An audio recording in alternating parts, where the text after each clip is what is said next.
Да, знаевме дека ќе биде тежок натпревар, бидејќи никогаш не се знае, екипата на Синалко доста жила екипа, секогаш игра до последен атом од силата, никогаш не се продават. Меѓутоа ние малку подбацивме на приемот на сервисот и меѓутоа на крајот Богот ја сврши целата работа. Дали приемот помогна во овој дуел? Да. Приемот беше многу тенок, така да негде околу 25% од сервисите беше одличен прием. Меѓутоа, ние успееме со Бог да се вратиме на мечот и јас се радувам дека така ќе биде во Крушево. Можеме ли да очекуваме промоција на новиот шампион во Крушево? И таму ќе биде тешко, меѓутоа да се надаваме дека играчите прво ќе се добро, ќе се одморат и за еден ден повторно ќе се вратиме во вистинска форма. Синалко се покажа како жилава екипа и на моменти можеше да направи пресврт и да освои повеќе од еден сет.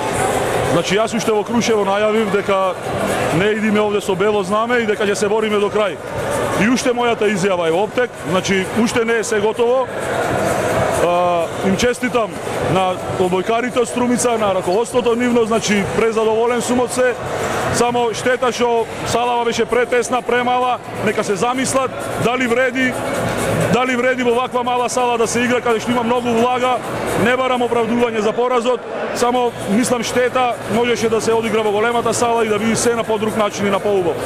Ова ќе си направиме ние приговор, е вон пропозициите, значи пропозициите налагаат тој член 11 дека не сме финален надпревар да се игра во сала помала, кај што збира помалку од 200 седишта, а ова видовте ние имавме 50 гледачи од Крушево кои ја завзеда половина сала.